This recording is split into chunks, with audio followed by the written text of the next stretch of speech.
안녕하세요, 김 팀장입니다. 한 주간 잘 지내셨습니까? 이번 주는 무슨 일 있었지? 미국 대통령이 즉위했죠. 조 바이든 대통령이 즉위를 하고 대규모 부양책을 발표했죠. 꽤 빠른 시간 안에 부양책이 현실화될 거라고 하고 있습니다. 악재가 호재가 되는 이유가 세상이 안 좋아질 것 같아서 정부에서 부양책과 재정을 쏟아낸다고 하고 있는데, 그게 호재라고 생각해서 주가가 들썩들썩하죠. 자본의 가치가, 그러니까 정부에서 지원을 하고자 하는 그런 재정들이 자본으로서 흘러 들어가면서 이게 과연 실질적으로 어려움을 겪고 있는 사람들에게 그런 자금들이 흘러 들어가는 건가, 이런 생각을 하게 됩니다. 대한민국에서도, 한국에서도 그런 코로나 관련해서 부양책과 그리고 서민들에게 금융적인 지원, 그리고 재정적인 지원을 하고 있죠. 백신도 보급한다고 하고요. 나라의 세금으로서 국민의 건강과 안전을 위해서, 그리고 경제가 흔들리지 않게 하기 위해서 재정을 투입하고 있는데, 이런 금액들이 실질적으로 정말 어려움을 겪고 있는 사람들에게 가고 있는 것인가, 재정 부양 정책이 자본의 증식으로 향하고 있는 거라면 그런 정책은 성공한 것인가, 어려운 사람들에게 그런 자금이 흘러 들어가서 실질적으로 그런 생활에 도움이 되고 있는 것인가. 주가가 이렇게 오르고 있는 것이 마냥 좋은 것만은 아닌 것 같아요. 정말 이렇게 코로나로 어려움을 겪고 있는 기간이 1년 이상 지속되고 있는 거잖아요. 그리고 올해 연초 그리고 중순에까지도 과연 이게 해결이 될 수 있을까. 국민들이 정말 한마음 한뜻을 모아서 이 어려움을 극복해 나가고 있고, 다른 나라들보다도 훨씬 더 좋은 성과를 얻고 있다고 생각을 하고 있는데도 주가가 상승하는 것이 나에게는 도움이 되긴 하지만, 지금 투자를 하고 있는 저에게는 주가가 상승하는 게 당연히 좋지만, 정말 이 시기에 어려움을 겪고 있으신 분들이 과연 어떠한 도움을 실질적으로 받을 수 있는 것인가, 마냥 좋아할 수만은 없는 그런 한 주고 그런 한 해가 되고 있습니다. 누구나 다 노력하면 성공할 수 있고, 노력하면 자기가 원하는 집도 가질 수도 있고, 꿈을 이룰 수 있는 그런 세상이 되기를 바라겠습니다.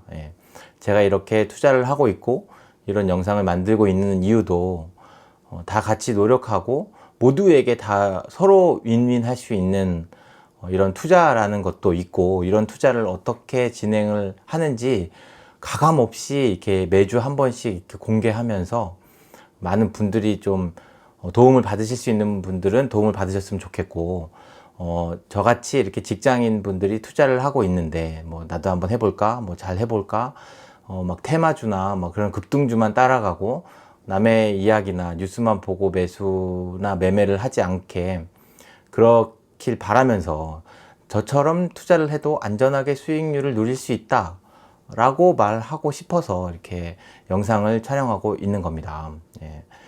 모두 다 세상에 이런 경제나 정치가 발전하고 모든 물질들이 발전하는 게 모든 사람들이 공평하게 잘 살기 위한 목적 아니겠습니까? 저는 그렇게 생각하거든요. 누구에게나 다 편안함을 가져다 주고, 누구에게나 다 노력하면, 본인이 원하고 본인이 열심히 노력을 하면 발전할 수 있고 더 나은 삶을 살 수 있길 바라는 마음에 자본주의와 민주주의가 발달했다고 생각하거든요.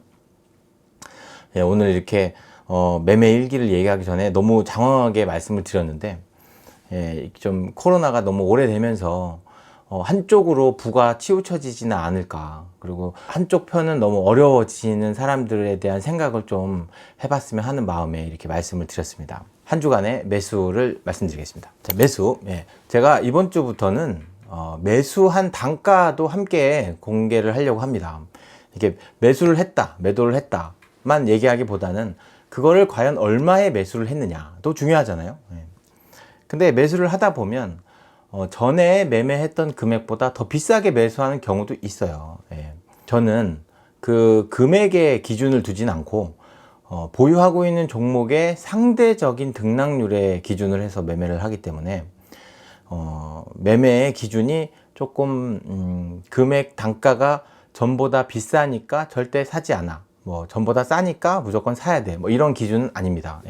보유하고 있는 종목 대비 이 종목이 얼마만큼 상승했느냐, 얼마만큼 하락했느냐의 비중이 크기 때문에.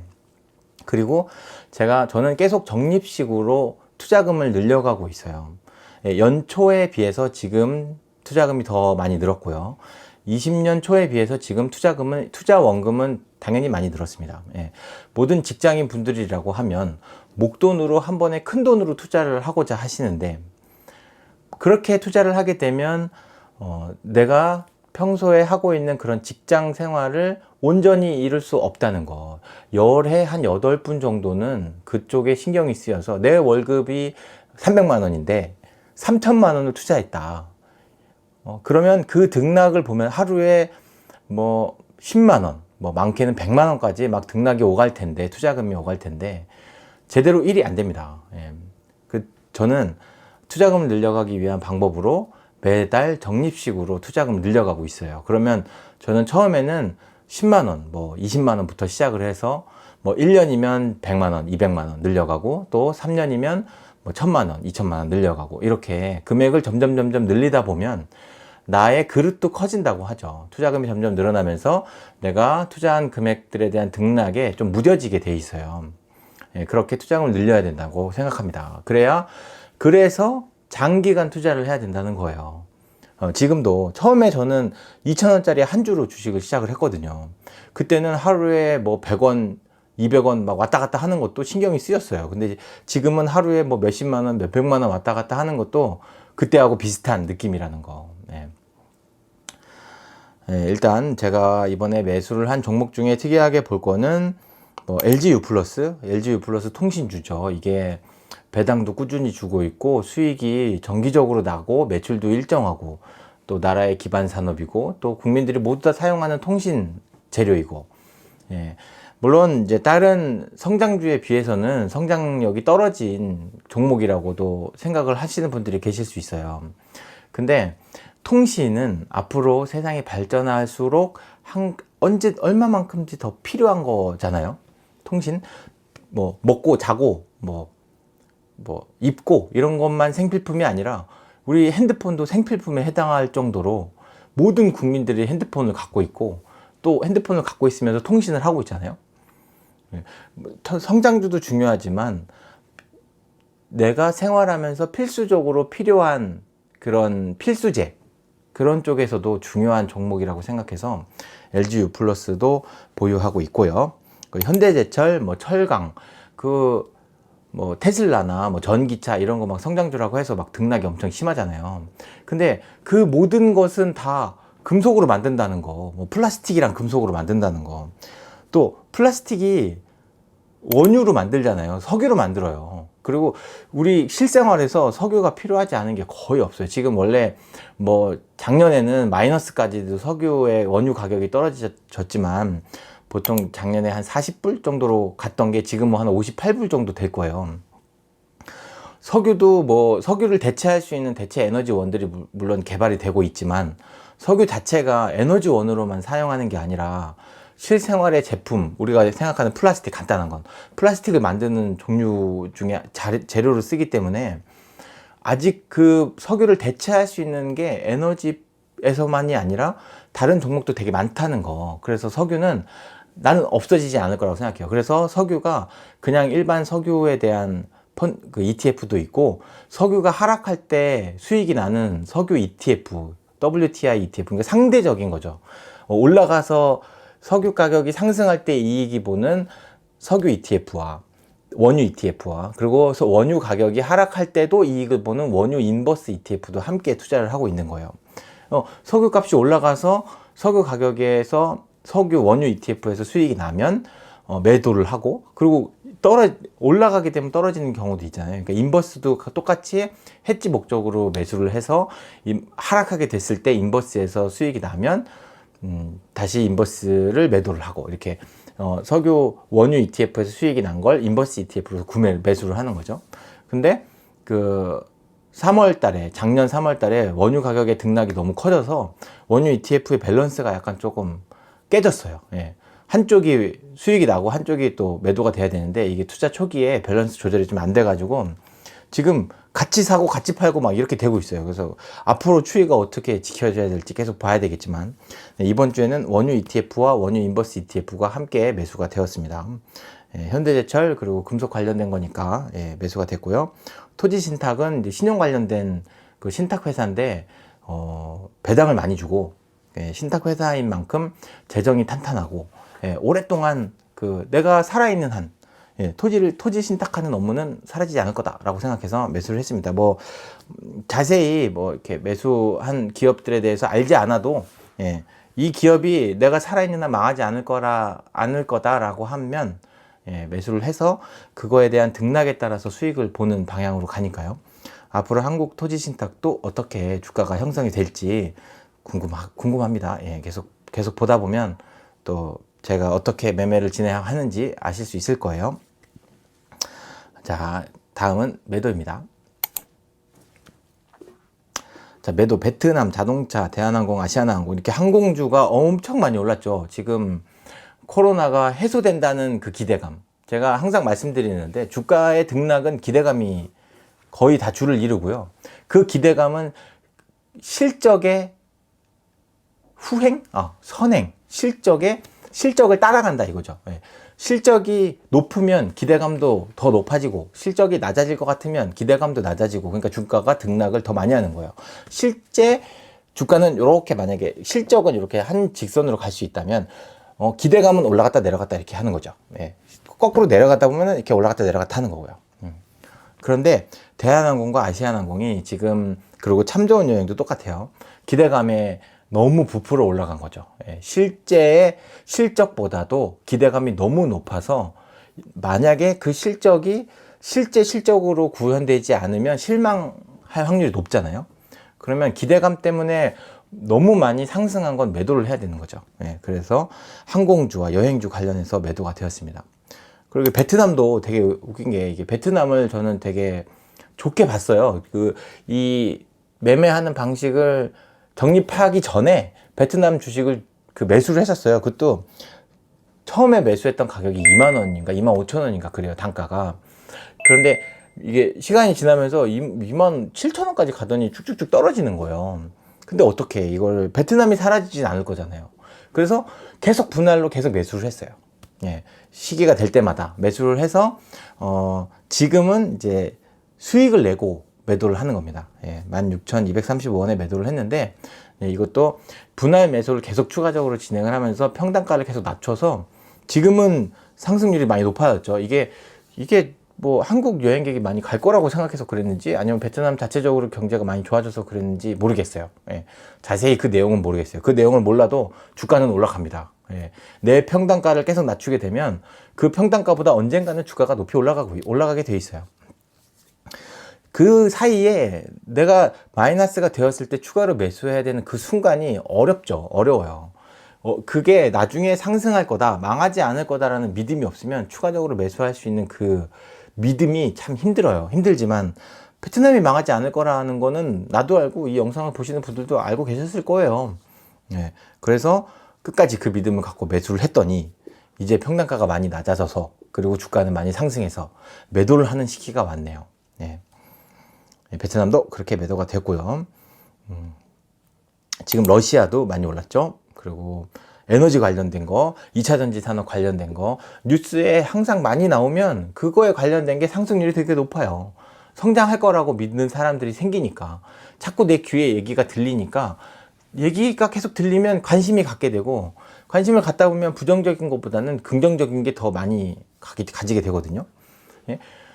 그래서 이제 관련된 거, 현대차, 자동차 관련된 거, 이런 것들이 매도가 많이 됐어요. 물론 전량 다 매도한 게 아닙니다. 예, 보유하고 있는 비중에 보유하고 있는 비율의 일정 부분을 매도한 겁니다. 예. 차익 실현을 한 거죠. 예. 자, 다음은 수익률입니다. 자, 코스피 3140.63, 코스닥 979.98. 와, 조금만 있으면 1000 되겠네. 그리고 저는 누적 수익률이 21.37%, 현금 비율은 30.36%. 제가 매주 원금을 늘려가고 있습니다.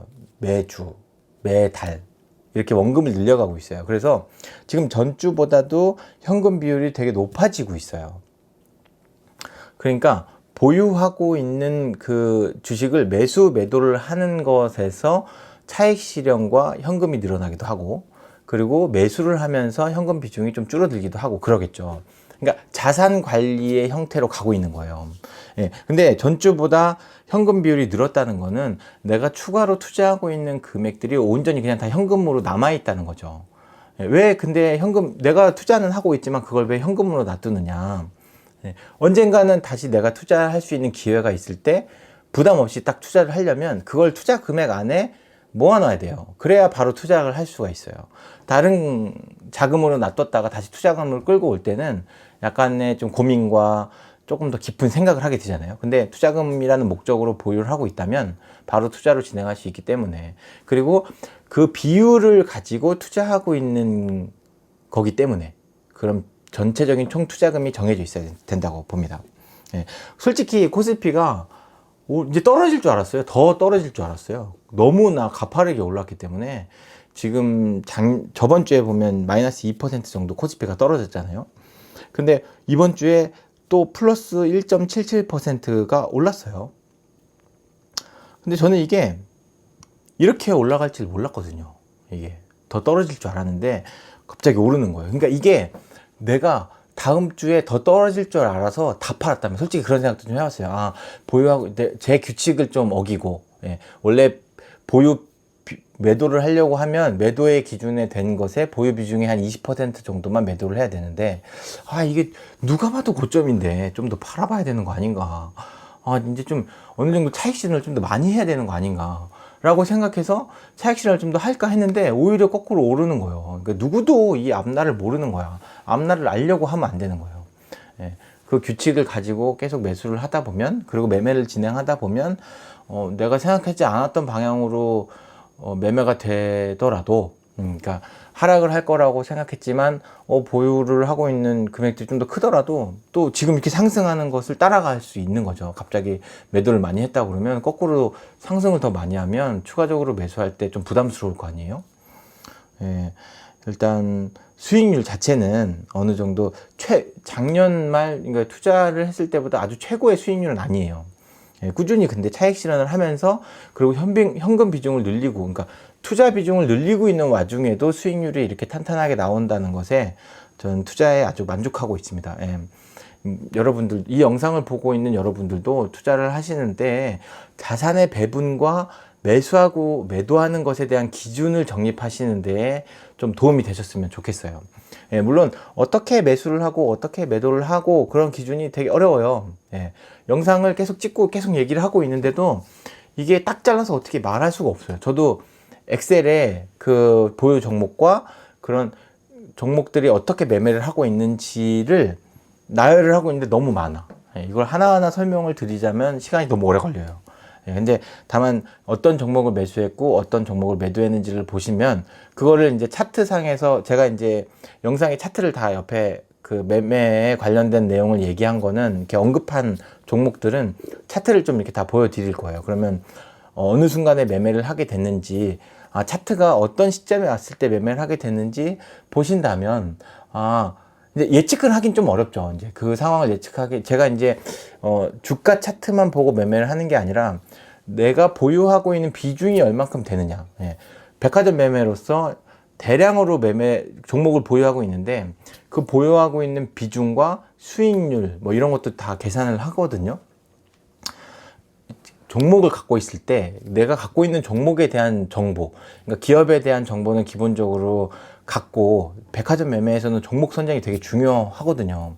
중요한데 일단 내가 보유를 하기로 했다면 내 포트폴리오 안에 들어왔다면 그 종목 그 기업이 어떤 방향으로 흘러가는지도 물론 알아야 되지만 평균 매수가 그리고 그 종가 그리고 보유 비중 내가 얼마를 보유하고 있느냐 그리고 뭐 4주간 평균가 그러니까 그때는 이제 차트죠. 이제 어느 정도의 수익률이 났느냐 전주 대비 어느 정도의 등락이 되었느냐 4주 전 대비 얼마큼의 등락이 되었느냐 그런 것들을 알 수 있잖아요.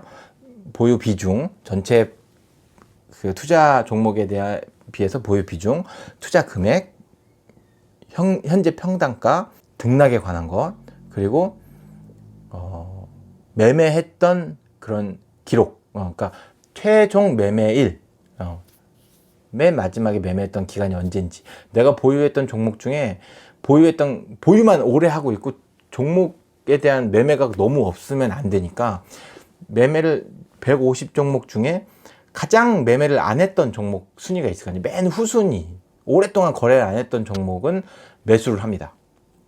그래서 그 단가를 리밸런싱을 하는 거죠. 조금 매수를 해요.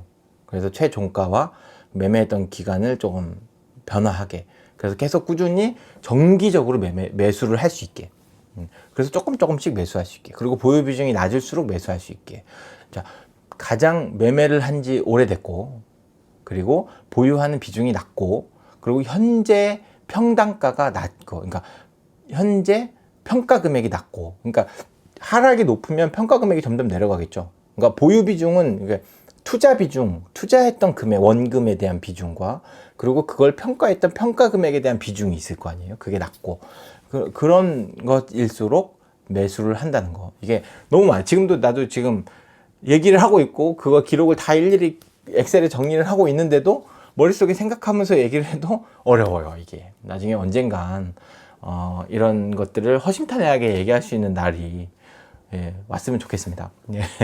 근데 지금은 이제 그런 매매했던 기록들에 대해서 이제 보시다가 그리고 이런 영상에서 어떤 기준으로 그 기업을 선정했고 어떤 기준으로 그 기업을 매도를 했는지를 말씀드리다 보면 영상을 꾸준히 봐주시면 알 수 있지 않을까 싶습니다. 지금은 뭐 많이 보시진 않더라고요. 근데 많이 보셨으면 좋겠고요.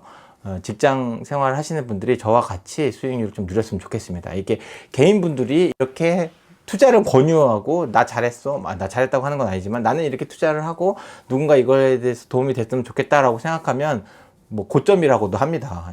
경사가 이렇게 수익률이 다 높은 와중에 나 말고도 전 지금 한 21% 정도 수익률을 내고 있지만 나 말고도 다른 사람들은 뭐 100% 수익 냈다는 사람도 있고 뭐 8배 냈다는 사람 뭐 4배 냈다는 유튜브 보면 막 그런 사람들 엄청 많아요. 근데 저는 그래요. 이게 하락할 때 과연 견딜 수 있는 사람이 정말 승리자다. 그래서 하락이 오지 않았으면 좋겠지만 혹시나 하락이 오거나 조정이 왔을 때에도 수익을 낼 수 있는지 꾸준히 한번 지켜봤으면 좋겠습니다. 좋은 소식도 있고 또 안 좋은 소식은 안 좋은 소식대로 또 대응할 수 있는 투자 그렇게 투자를 하는 한 주가 되셨으면 좋겠습니다. 한 주간 또 다음 한 주간 또 좋은 날을 보내시고 성투하시고 행복하셨으면 좋겠습니다. 감사합니다.